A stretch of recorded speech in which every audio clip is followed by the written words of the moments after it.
여보세요. 저는 70대의 아들 하나를 가진 대담하신 어머니입니다. 최근 세상이 훨씬 나아졌다는 것을 느낄 때가 있습니다. 제가 겪었던 가혹한 시집살이, 40대의 남편을 먼저 보내고 아들을 키우면서 겪은 끝없는 고난도 그렇지만 그만큼의 이야기가 나오는 것도 있을 것입니다. 산전수전을 다 겪은 말년의 나이였을 때 더 이상 일어날 게 없을 것이라 생각했었지만 그것이 틀렸다는 것을 깨달았습니다. 이번 일은 제 아들이 얼마나 많은 정신적 고통을 겪었는지를 이야기하겠습니다. 대상포진에 걸렸다는 사실은 얼마나 힘겨운 시간이었는지 보여줍니다. 저도 아들도 매우 어려운 시간을 보냈습니다. 그럼에도 불구하고 기적적으로 쓰러지지 않은 점은 감사하게 여기고 이 이야기를 한번 나누어 보고 싶습니다. 저는 5자매 중 장녀로 태어났고 어릴 적부터 어머니의 역할을 대신하게 되었습니다. 막연하게 자신을 위해 살았던 세월 속에서 동생들을 돌보며 살았습니다. 그 시절에는 장남이라는 것이 당연한 책무였고 10대 시절부터 학업보다는 동생들을 챙기고 20대에는 가족을 지킬 수 있는 힘을 기를 수 있도록 희생을 다했습니다. 나이가 30에 가까워질 때 첫 번째로 가족을 희생하는 시간을 보냈다는 것을 깨달았습니다. 현재는 30대 중반이며 그 당시에는 결혼을 선택하지 않았다면 이웃 어른들이 무시할 분위기였지만 시간이 흐르며 그것이 실제로 제게 어떤 변화를 가져왔는지를 알게 되었습니다. 어떤 문제가 있건 지적할 정도였던 정도로 심지어 세 번째, 네 번째 동생이 결혼까지 먼저 함으로써 고독한 노처녀가 되었다는 느낌이 들었어요. 그럼에도 불구하고 나는 내 집안에 있는 것보다 부모님과 동생들의 걱정 없이 살아가는 게 더 중요했어요. 그러던 중 삼촌의 소개로 서울에서 일할 기회가 생기게 되었고 그때 남편을 만나 재게 되었어요. 눈물차게 연애는 해보지 못했으므로 얼마나 시골 출신인지 그랬을 테고 집과 공장 위에서는 아무것도 몰랐던 나에겐 남편이 먼저 다가와서 서울 구경시켜준다고 해서 결혼하는 것도 자연스러운 흐름이었죠. 그는 나의 평생의 동반자이자 세상을 알려준 사람이었습니다. 하지만 행복한 결혼 생활은 매우 짧았고 아들이 태어난 순간부터 끝나버렸어요. 유독 아이들의 병이 잦아져서 병원에 많이 다녔는데 시부모님은 그 원인이 나의 탓이라며 공장에서 일하는 제 탓으로만 생각하기 시작했죠. 그때부터는 아들을 한 번도 안아본 적이 없이 모든 시부모님들의 시선을 견뎌내야 했고 결국 보리처럼 살이 빠져가는 모습을 본 남편은 새벽에 짐을 싸서 여길 떠나자고 했어요. 그래서 알지도 못하는 곳으로 가면 안 되고 저는 고향으로 돌아와야 했습니다. 그리고 남편은 하던 일을 계속할 수 없게 되어서 제가 다닌 공장에서 일을 시작했고 성실하게 다니던 남편은 공장에서 발생한 사고로 인해 갑자기 사망하게 되었습니다. 아들아, 너를 두고 갑자기 떠난 것만으로도 힘들었는데 시부모님은 아들을 잡아먹었다고 말하면서 모든 것을 제 탓으로 돌리더군요. 저도 그 말을 귀에 못 박을 정도로 들었고 아무도 만나지 않았다면 이런 일은 일어나지 않았을 텐데 하며 미안하다는 말밖에 할 수가 없었습니다. 결국 아이를 키우는데 돈 한 푼도 받지 못한 채 시부모님과는 영원히 인연을 끊게 되었습니다. 그때부터 모든 것을 제 힘으로 이겨내야 했죠. 동생들이 돈을 조금씩 모아주기는 했지만 크는 아들을 보며 내가 아무리 배운 게 없어도 무엇이든 시작해야만 했어요. 하지만 몸 쓰는 일이라면 정말 하지 않은 게 없을 정도로 맡아서 했고 아이들을 돌봤고 집안일 끝내기까지 했습니다. 다행히 어려운 환경 속에서도 잘 자라난 아들은 저를 크게 향해 내내 아빠 없이 어떻게 해야 하는지 묻지 않고 오히려 힘을 실어주기 위해 노력했어요. 그 아들을 보면서 신이 행복을 줬다는 생각이 들었습니다. 어머니, 기억나요? 난 어렸을 때 떡국으로 시작한다는 거려. 접시를 먹다가 속이 나쁘다가 배가 터질 것처럼 느껴져도 계속 먹은 적이 있어요. 방학 때 떡국을 먹는 게 한 살이 더 먹는다는 할머니 말씀을 들었죠. 아이로서는 많이 먹으면 어른이 되는 줄 알았어요. 그때부터 엄마에 대한 생각이 바뀌었어요. 엄마를 생각하고 살려고 노력했죠. 너를 키우는데 고생한 적은 없었지만 미안한 일이 많았어요. 소원도 말하지 않고 아빠를 못 만나볼 때도 있었고 무턱대고 아빠 이야기를 하면 엄마가 슬퍼할까봐 신경 쓰기도 했어요. 엄마처럼 살지 말라는 건 내 인생을 제대로 살아가라는 말이에요. 엄마를 위해서 희생하지 말고 스스로 행복한 길을 찾아가라는 뜻이에요. 나중에 후회하지 않기 위해서야. 나는 항상 알아듣고 잘 따랐었죠. 취업도 제가 물었기도 전에 붙어왔어요. 하지만 순종이면서도 듬직해요. 그리고 예비 며느리 할 사람인 것 같은 아가씨를 봤을 때 직감을 했어요. 그리고 아이가 속이 참 깊다는 것도 알았죠. 그렇다면 마침내 며느리의 집안 사정을 알게 되었어요. 어릴 적에 부모님의 사업 실패를 겪고 반자방에서 고생한 것으로 들었어요. 그 어려움이 영원한 것 같았는지 콩 하나라도 나눠 먹는 것을 당연시했고 가족을 위해 헌신하는 마음이 컸던 것 같아요. 우리 아들이 나한테 자신과 같은 사람을 만나는데 싸움 한 번 없이 지내다니 신기해했어요. 이런 사람이 요즘 드물다며 아직도 가정이 평화롭지 않았던 시절이 생생하게 떠올랐어요. 부모님께서 대학 등록금을 마련해 두셨다는 것을 보며 나중에 꼭 보답해야겠다는 생각이 들었죠. 그 사람도 나도 부모님의 어려움을 이해하고자 하며 존경하는 마음이 컸어요. 사도 어른들도 정말 힘들게 우리를 키워주신다는 점을 알게 되었죠. 부모님 마음은 다 똑같다는 걸 깨달았어요. 내가 굶어도 내 아이는 풍족하게 키우고 싶어하는 그 마음을 이해했어요. 여러분도 그 마음이 고마워요. 이제 어머니도 우리를 믿고 의지해 주셨으면 좋겠다고 생각했으며 결혼에 대해 우리가 알아서 하겠다고 말씀드리며 안심하라고 했어요. 아들을 따라가는 모습이 특히 닮아서 기쁘게 웃었죠. 며느리와 이별이 있었지만 결혼 준비를 지켜봤던 제 모습이 있었더라고요. 하지만 듣다 보니 한 가지 이상함이 있네요. 직장이 멀지 않은 곳으로 집을 구한 부부가 제 차를 살려는데 아들이 타던 차를 팔고 신혼대출을 받겠다는 이야기를 꺼내는데 남의 눈치를 살피지 않는다는 이유로 혼자 결정하려고 한답니다. 어림없는다고 생각해 아들을 물었어요. 이대 외제차를 새로 사려는 것처럼 보인다. 굳이 외제차를 사야 할 필요가 있나요? 우리나라산 차도 괜찮은데요. 그러자 아들은 회사 동료들이 모두 외제차를 타고 다니는 것을 보니 중요하다고 생각해. 결혼식을 잘 치르면 인상이 좋다는 이야기를 들어서 현실을 떨쳐 팔고 제 차를 사려 한답니다. 난 우리 집에 투자하는 게 좋을 것 같은데요. 외제차는 유지비가 부담스러워. 그래도 혜영이의 소원이라면 해주겠다고 마땅해 있답니다. 혜영이 소원이라고 상당히 염려되고 그래서 이 차 한번 타보자고 말해. 걱정하지 마세요. 그리고 이 문제는 우리 둘이 해결하는 게 좋을 것 같아요. 엄마하고 얘기하지 않는 게 편해요. 혜영이가 엄마한테 의지해서 눈치 본다며. 한번 제대로 하면 안 받겠다니까 상당히 단호하게 거절해야 하는 것 같아요. 싶은데도 말 꺼내기도 어렵고 걱정되는 게 생겨서 묻고 싶어도 참견하는 것 같아서 그렇다. 여태 이렇게 잘 키워주셨으면 됐죠? 결혼까지 빚을 지게 만들 수는 없어요. 엄마는 그냥 우리 둘이 잘 사는 거 보면서 편하게 효도 받으시면 돼요. 다 근자식 더 키울 생각 마시고요네. 그래 역시 우리 아들이다. 엄마가 잔소리할 게 없어. 절대로 부모님 돈 안 받고 싶다는 며느리와 아들 의지가 너무 강해서.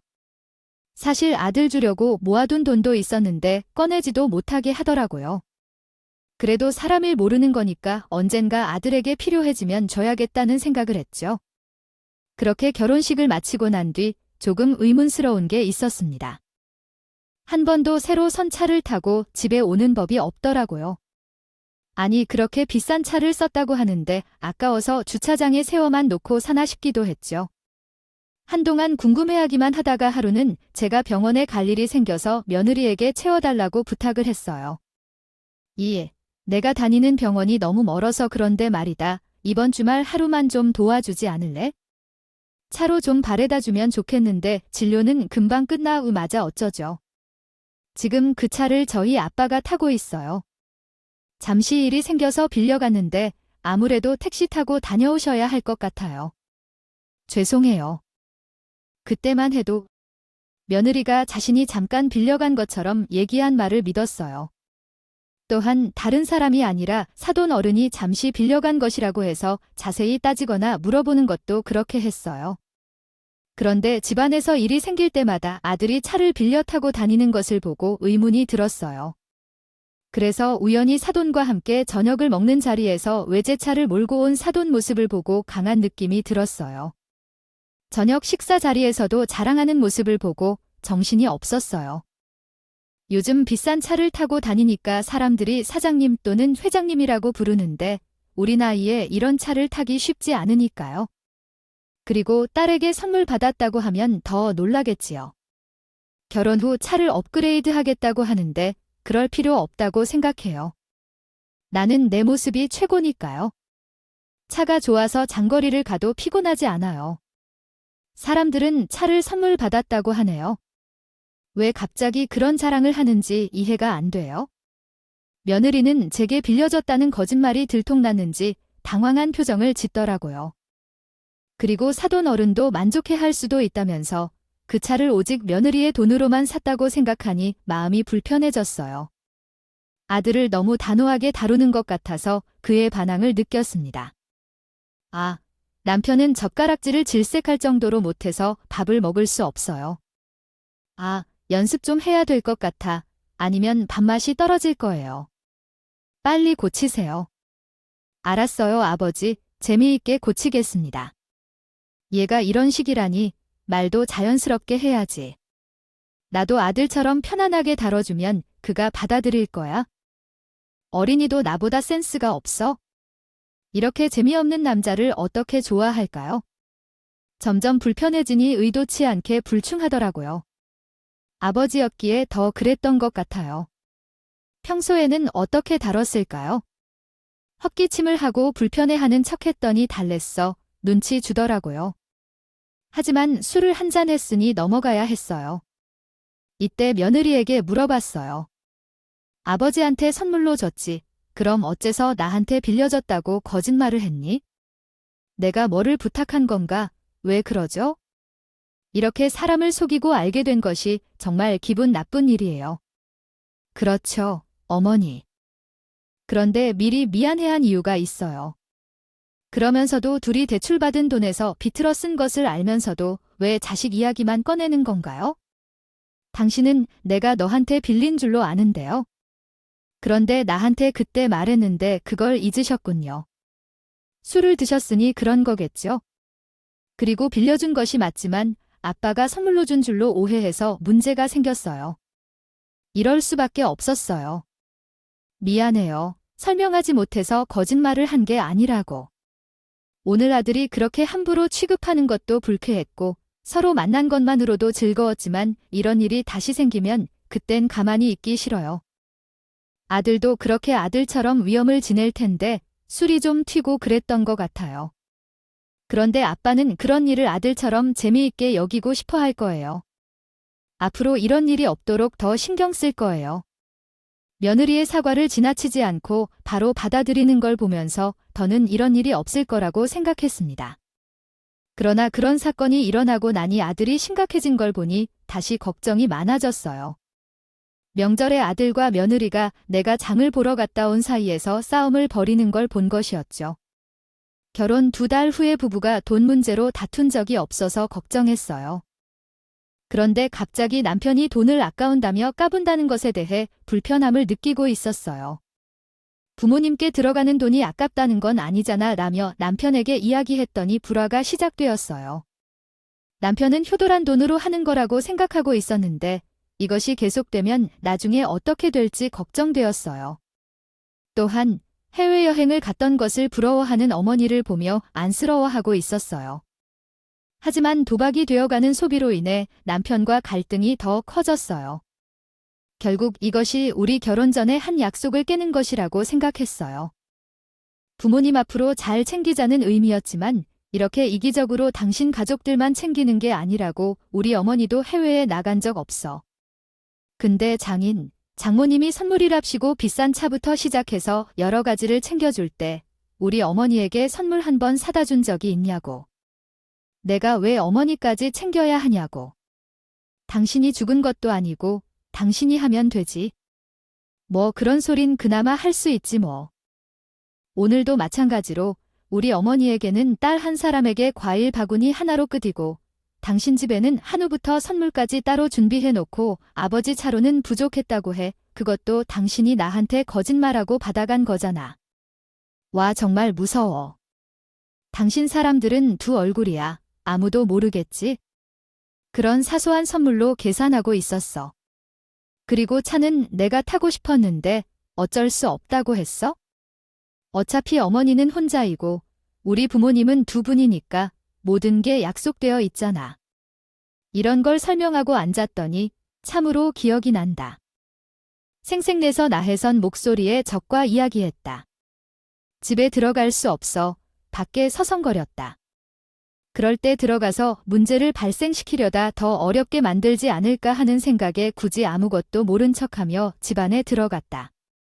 그리고 정신없이 요리를 하면서 아들과 며느리의 눈치를 살피느라 정신없이 바쁘게 지냈다. 식사를 마치고 혼자 나가서 담배를 피웠다. 아들을 보면 아들에게 어떻게든 도움을 줄 수 있을까 생각만이 들었습니다. 결혼할 때도 마찬가지였고 이제는 아들이 커오면서도 내 속이 썩지 않게 노력하고 있음을 알기에 마음이 불편해졌어요. 또한 곧잘 카드값을 쓰고 그것을 갚는 생각에 마음이 아팠습니다.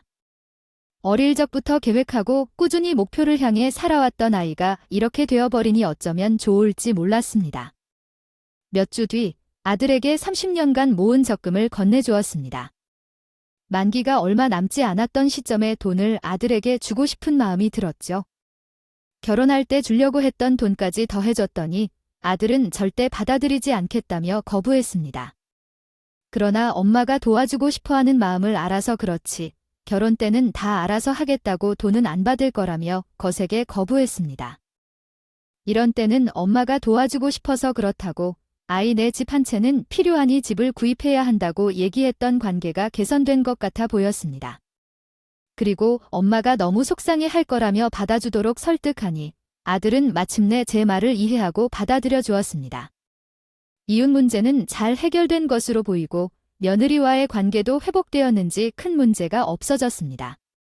하지만 제가 아들에게 주었던 돈이 며느리에게 두 번째로 생색내는 것으로 느껴질까봐 좀 걱정이 되어요. 어느 날 이야기와 말하지 않았어요. 나도 이야기함 잘 선택했을 거라고 믿고 싶었고 하지만 이상하게도 그 시절부터 자주 며느리의 프로필에 사위와 해외여행에서 찍은 사진들이 올라오더라고요. 그걸 보고 아들에게 연락하면 혼자서 대충 식사를 하고 있는 모습이 안쓰러웠어요. 물론 며느리 입장에서도 나를 챙기기는 부담스러울 것 같지만 아들까지 무심하게 그런 행동에 실망했습니다. 처음에 만났을 때 차분하고 깊은 아이가 만나기를 원했었죠. 어떻게 하여도 젊은 부부간의 간섭을 싫어한다고 관심을 받으면서도 결혼 전보다 아들이 가염스러웠어요. 어느 날 한 달이 지난 뒤에 내가 아들에게 질문했을 때 대답이 없었던 이유를 알게 되었어요. 사돈 어른이 연락 없이 용달차를 끌고 집에 찾아와서 가구를 선물했어요. 그때 제 머리엔 수많은 생각이 들었죠.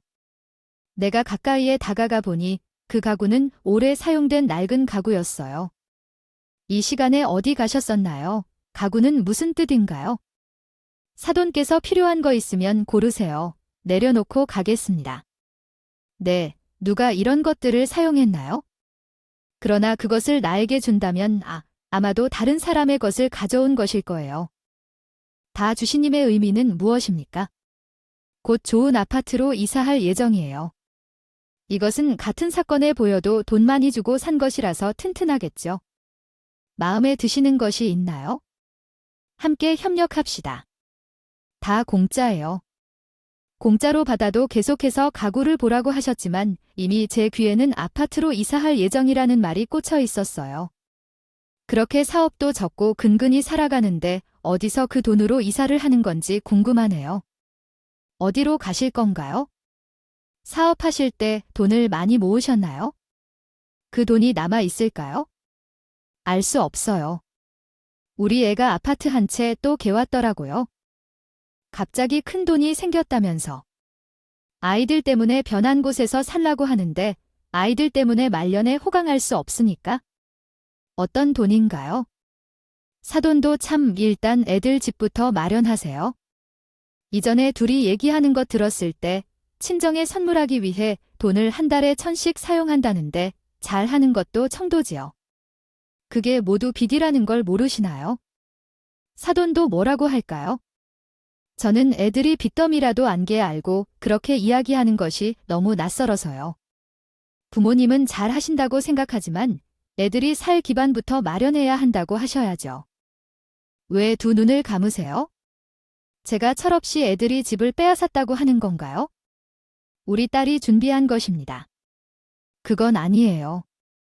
애들도 부부이고 재산도 두 사람 것이지요. 그러면 그 아파트는 제 아들 돈을 포함한 거 아닌가요? 전에도 며느리 돈으로 차를 선물 받은 것처럼 말씀하셨던데 그 차는 우리 아들이 결혼할 때 집을 포기하고 사온 거예요. 알아서 말해주세요. 이사를 준비하겠다는 사돈 말에 화가 나고 화가 났어요. 결혼한 두 사람이지만 딸이든 뭐든 그 돈은 둘이 모아서 마련한 거잖아요. 그 사실을 잊고 있다는 건 참 어이가 없어요. 충고를 하려면 제대로 알아서 말하세요.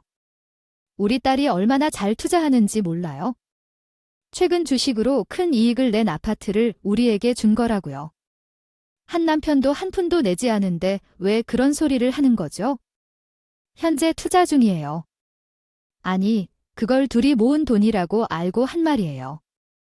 참나이 나이에 사돈을 충분히 알아야겠군요. 우리 딸을 불러와야 할까요? 뭐야, 애써서 가구까지 넘겨주려고 왔더니 애들 돈을 빼앗아 집 팔겠다는 소리야. 정말 짜증이 나네. 사막한 사돈이 어렵다고 도와주는데 왜 신경 쓰는 거지? 미안합니다. 잘 몰랐어요. 다음엔 더 신중해야겠어요. 외부 사돈들은 내 아들이 투자도 못하면서 왜 우리 딸을 의심해? 참 어이가 없네. 이런 상황에서는 난 잘 참지 않아도 되는데 내 딸을 위해서 참겠어. 그렇게 안 돼, 중요한 걸 알아? 상상할 수 없이 긴장된 상황이었어. 내가 돈을 준 게 있어서 며느리가 큰 돈을 벌어 구제기란 말을 확인하고 싶어 했거든. 그런데 거기서 더 말을 하다간 더 큰 충돌이 일어날 것 같아서 조용히 견디고 있었지. 결국 거칠게 용달차에 올라타 문을 세게 닫고 가버리더라. 그리고 1시간도 안 지나 내가 며느리한테 전화가 왔어. 내가 며느리한테라도 상황을 정확히 들어봐야겠다 생각해서 급하게 전화를 받았어.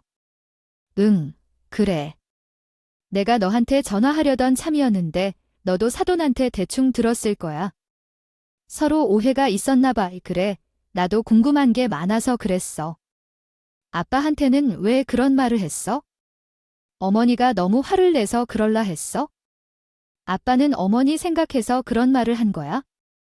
화가 많이 났는지 더 말할 수가 없었어. 그래, 난 몰라서 잘못했나 봐. 그래도 내가 투자해서 얼마나 벌었길래 부모님 집 앞에 부려놓는 거야? 너희들 이사 준비는 어떻게 되고 있어? 내가 준 돈이 있잖아. 어머니, 그 문제는? 아니, 일단 아빠는 내가 투자한 걸로 알고 계시지? 아, 그게 그런 말이야. 그렇게 알고 계시다니? 아이 부모님 집 사주기 일이 처음에 이렇게 막중한 것인 줄 몰랐어요. 어차피 우리는 점고 기회가 많으니까 부담 없이 생각했는데 엄마 아빠께서는 정말 많이 고생하셨던 거군요. 옛날 집이라 겨울에는 안 입고는 못하는 패딩을 입어야 한다니 정말 안타까운 상황이었을 텐데 어머니께서는 큰 마음으로 돈을 주셨네요. 그래서 나중에는 쉼평 아파트에 살아보고 싶다는 소망을 이뤄드리고 싶었던 거구나. 아들도 그렇게 말했었으면 좋겠다는 마음이었을 텐데 그 부분에서는 좀 더 고민해야 할 것 같아요. 어쨌든 부모님의 건강을 생각하시다 보니 이렇게 결정하셨다는 게 이해가 돼요. 안타깝게도 두 분의 의견이 조금씩 상반되는 건 어려운 일이지만 마음이 맞을 때까지 서로 대화를 이어가는 게 중요할 것 같아요. 앞으로는 아버님께 문자로 사과하시는 게 좋을 것 같아요. 육아 아버지님께서 화를 내시는 부분이 있을 수 있는데 이해해 주시고 서로 존중하면서 대화해 주시는 게 중요해요. 화이팅! 사과해. 거짓말하는 것이 언제까지 이렇게 가볍게 넘어갈 수 있는 거야? 왜 나한테 사과해 달라고도 못 묻냐? 나도 같은 낡은 주택에서 살며 겨울이 되면 추울 것 알면서도 쉰평 아파트에 사는 게 얼마나 편한지 상상도 못해. 어머니 혼자 계시니까 더 더러운 것 같아. 아, 좋은 생각이 떠올랐어. 사과 문자 대신 집들이 선물을 보내주면 어때? 아마도 선물을 받으면 아버지 마음도 풀릴 것 같아. 어찌되었든 주소를 문자로 남겨놓을 테니까 집들이 선물을 보내주면 좋겠어. 이렇게 며느리년부터 사돈까지 어찌 이렇게 뻔뻔스럽게 말을 나눠? 아, 전화기를 집어던지고 싶은 순간이었어. 게다가 집들이 선물 요구하는 건 더욱 이해할 수 없어. 왜 아들이 그런 소리를 했는지 그 대답에 당신은 깊이 한숨을 한 것 같았어. 그리고 갑자기 나의 절약해온 돈을 통쾌하게 쓴 것이 생각이 나. 현혹되어 자기 부모님의 삶을 책임지겠다며 결혼을 한 것은 어디서 본 것 같았어. 게다가 아이가 결혼식에서 바로 박차는데 남아서 안달이었어. 그때부터 이들 문제에 대해 관심을 보이는 게 아닌 것 같았어. 이 기회에 사돈부터 며느리까지 그들과 밀겼던 습관을 바로잡으려는 굉장한 생각도 했었어. 그리고 달력을 봤을 때 가슴이 뻥 뚫렸어. 다행히 적금 만기일까지 딱 2일이 남았다는 사실이 떠올랐어. 나는 그 이후로 새벽부터 은행 열리기를 기다렸다. 적금 만기일을 1년 더 늘리고 사돈댁으로 향한 나 이 문을 열어보니 사돈이 오셨다. 어머니, 이게 무슨 일이야? 여기까지 와서는 필요 없는데 집이 조금 어수선하네. 내가 집들이 선물 보내주면 좋을 것 같아서 직접 왔어. 아니, 어떤 선물인데? 묘하게 불안해 보이는 며느리 때문에 억지로 문을 열었더니 사돈들은 방 안에서 나오지 않고 있었다. 나는 당당하게 거실 중앙에 앉아 잘 들어라는 듯 목소리를 높여 경찰에 전화를 걸었다. 일어나니까 적금 통장이 사라진 것을 알았는데 만기일이 다가왔었어. 그걸 끌고 간 것 같아. 도와주세요. 지금 은행에 신고하고 돌아왔어요. 아무도 손대지 못하게 막아주세요. 내가 30년 동안 죽어라 모은 돈인데 앞으로 살 수 있을까요? 제발 도와주세요. 빨리 찾아주세요. 어머니, 적금을 말씀하시는 거예요. 누가 가져갔다는 거예요? 어머니가 쳐놓고 갑자기 왜 이러시는 거죠? 내가 그거 준 적 없어. 눈으로 봤어. 어떤 말이야? 갑자기 바뀌면 어디 있어요. 이미 계약금을 다 지불했는데 이사가 얼마 남지 않았는데 그때 분명히 남편에게 주었잖아요, 엄마. 나중에 엄마의 집도 좋은 곳으로 옮겨드릴게요. 그때 다 설명했잖아요. 우리 부모님께 먼저 드린 것뿐이고 이후에 너를 어떻게 믿게 하겠어. 오로지 너의 부모님만 존중할 줄 알았을 텐데. 그리고 내게 준 적도 없는 돈을 내 맘대로 쓸 생각을 해. 우리 아들은 모르고 있는 사실이라고 했잖아요. 상의했지 않았니? 다 설명했는데 했어요.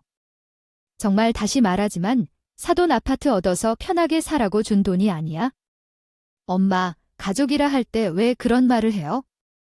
아니, 여기 지금 와서 보면 알겠지만 너무 오래된 집이고 사는 게 어려운 거라니까요.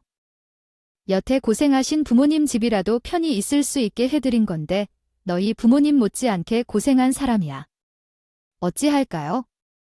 여기서 내 남편을 보내고 혼자 기운 열심히 다시 시작해볼까? 갑자기 며느리를 이리저리 굴리더니 다급해졌는지 막말을 했더군요.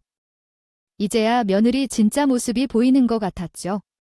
아니에요. 아, 진짜 무슨 일이에요? 엄마 정신이 어떻게 된 거야? 돈을 주면 그만이야. 갑자기 왜 그래요? 왜 억지로 하려고 해요? 말했잖아요. 남편과 나와의 결정이었다고요. 우리 부모님이 먼저 이사 간 게 그렇게 하는 것 같아요. 지금 제 어머니 아프다. 그러니까 그냥 멋대로 생각하지 마세요. 배 아프다고 죽을 지경이야. 너 같은 것이 우리 아들을 등골 빼먹는 꼴을 보고 싶어? 내 피 같은 돈 한 푼도 못 받겠지? 온 가족이 아들을 빨아먹고 주제에 말 조심하라고. 어머니 아들과 이혼하고 싶어서 이렇게 하는 거야? 예, 듣던 중에 반가운 소리다. 그게 무서워 보이냐? 전 안에 숨어 있었던 사돈을 부르려고 불러냈어. 왜 너희들이 안 나오지? 아파트가 걸린 거면 가만히 계시면 안 돼. 나와봐. 그날의 사과를 하려고 집들이 선물까지 준비했는데 아이가 받지 않겠다고? 성에 있는 사람도 아니야? 아니야. 엄마 아빠 나올 필요 없어. 다 내가 해결할게. 알겠어요. 훌륭한 따님을 두셨어. 나는 그가 모든 것을 해결할 거라고 믿어.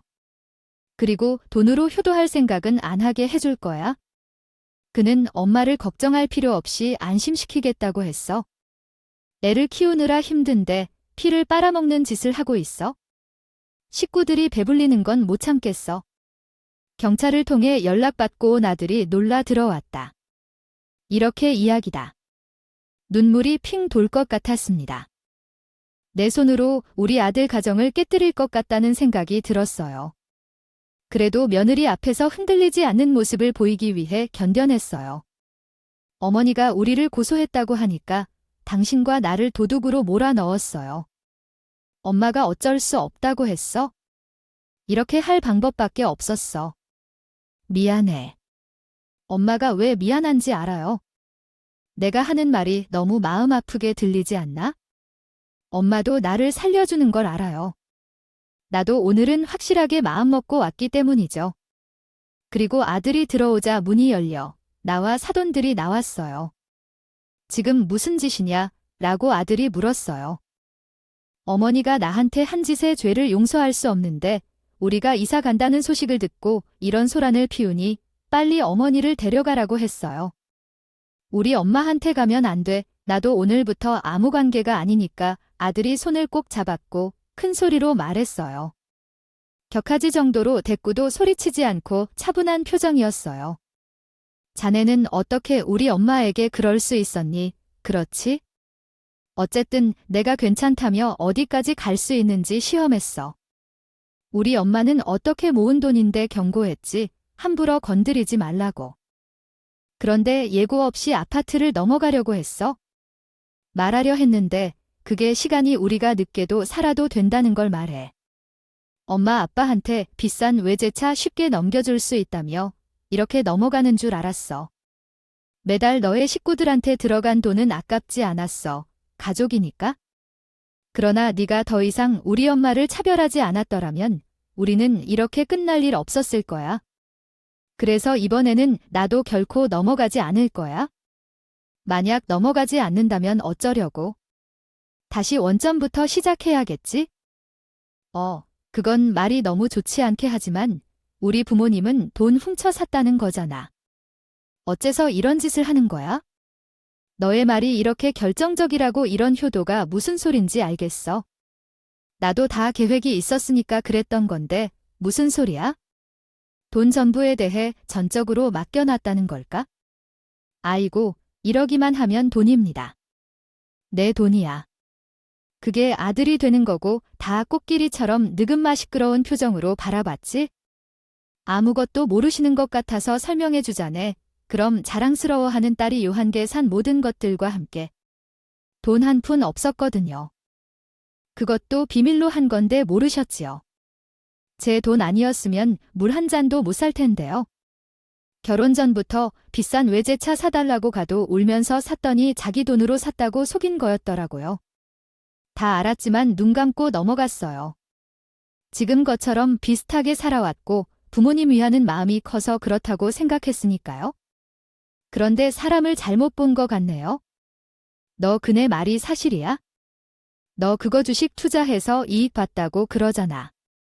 아니 아버지 크게 실은 아직 상황 파악이 안 되는 모양인 것 같은데 똑똑히 누르세요. 내 아들 아니었으면 이렇게 편하게 못 살았어요. 너희 가족들 다 내 아들 등에 빨대 꽂아 먹고 산 거야.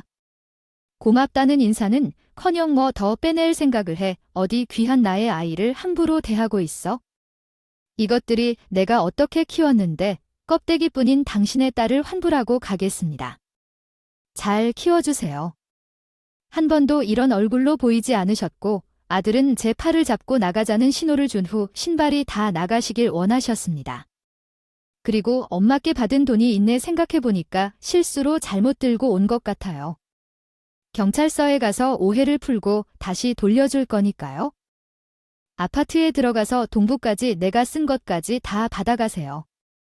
그러니까 각오하고 있어. 쓸 때는 몰랐지. 그게 얼마나 큰 돈인지. 이제 차차가 아프면서까 사람들은 뭘 하든 각오하고 있어. 꼭 속지 마. 이젠 너도 어떤 걸로 속여야 할지 궁금하다. 함께 보여주면서 한 말을 알아차릴 거야. 거기까지 들려만 붙잡고 굴던 어린애처럼 굴더라고. 넌 계속 이렇게만 해가면 어떡해?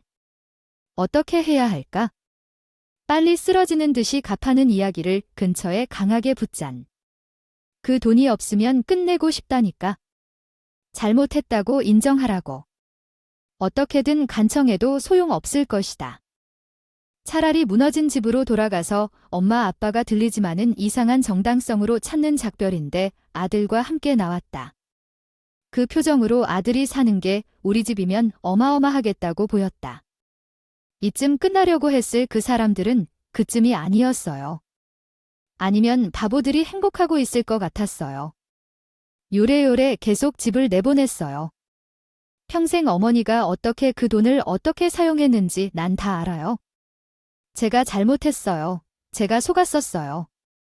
아내는 항상 효도를 강요했고 장인은 항상 저를 잘 대해준다는 믿음으로 와이프도 똑같이 어머니에게 잘 대할 것이라고 생각했어요.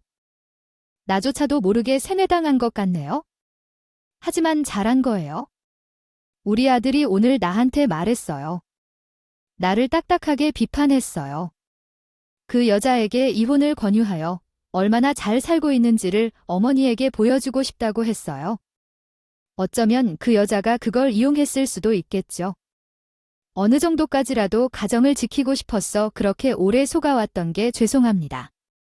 나는 가족을 소중히 생각하고 있는 여자였으니 어머니에게도 그렇게 할 거라고 생각했습니다. 그 여자를 어머니 앞에 데려다주고 어머니에게 좋은 선물도 못 해주었네요. 어머니는 진생을 살아라 라고 했죠. 결혼했던 것도 왜냐하면 어머니 생각 때문이었어. 인생은 그랬나 보다. 같아 많은 걸 무심코 놓치거나 꼬이기도 하고 사람 때문에 예상치 못한 상황에 휘말리기도 하고. 난 끝까지 싸울 거야. 어머니 말대로 나의 인생이니까. 잘못을 바로 잡고 원래로 돌아가려면 그래야만 해. 난 끝까지 갈 거야. 아들은 결혼해도 나한테 걱정 끼치고 싶지 않은 마음으로 그 이유로 참았던 것 같았어. 여우 같은 며느리를 악용한 것일지도 몰라. 이제서야 자기 선택으로 살아가기로 다짐한 아들의 용기가 정말 대견했어. 그래서 아들은 용기를 낼 거고 며느리와 이혼 소송을 시작할 거야. 물론 명백하게 며느리의 잘못이 드러나는 문제였기 때문에 꽤 어려운 싸움이었지만 그래도 아들 주변에 좋은 인맥이 많았어요. 지인들이 변호사 소개까지 해주고 직접 알아봐준 결과 아들에게 유리한 방향으로 나아갈 수 있었어요. 며느리가 아들에게 짊어지게 한 금전적인 부양 의무부터 시작해 거짓말로 투자받았다는 소리로 재산을 낭비한 것, 집안에서 받은 고가의 선물까지 증거로 남아 있었어요. 요즘은 대화 내용이 전부 기록되어서 일상을 증거로 활용할 수 있어요. 소송을 시작할 때는 이혼은 결코 할 수 없다고 거듭 강조했던 며느리와 사돈들도 점차 분리되며 차차 무릎을 꿇고 사죄했어요. 돈 앞에 모든 것이 아니라는 것이 맞아서 그들을 처음 보는 거지 같다 싶었어요. 하지만 아들과의 잘못된 연결을 끊고 다시 원점으로 돌아왔어요. 결국 돈 때문에 아파트에 못 들어갔던 그들은 할부로 집 가구를 매각하고 시골 마을로 어디론가 사라졌다는데 마음이 시원했어요. 요즘 제 아들은 혼자서 자신의 삶을 잘 이끌고 있어요. 예전에는 여행을 안 가는 것을 걱정했던 아들이 해외를 여행하러 다니기도 하고 저는 장시간 비행을 못해서 먼 곳으로 가기 어려울지라도 조만간 가까운 나라로 함께 여행을 떠날 계획도 세우고 있어요. 내 이야기로 마무리 지어 볼게요. 오늘 엄마가 얘기해준 말씀을 전달해 주실게요. 내가 혼자 아이를 키우면서 가장 감사하다고 느끼는 것은 엄마가 어려운 상황을 이겨내며 우리를 위해 힘을 내준 것입니다. 엄마가 어떤 일이 있어도 우리를 위해 포기하지 않고 살아가는 모습을 보며 나도 그런 강인함과 용기를 배웠습니다. 부모의 사랑은 언제나 우리에게 큰 힘이 되어줍니다. 엄마가 어려운 시간을 이겨내며 살아가는 모습을 보며 나도 그것에 참여하고 싶다는 마음을 느끼게 되었습니다.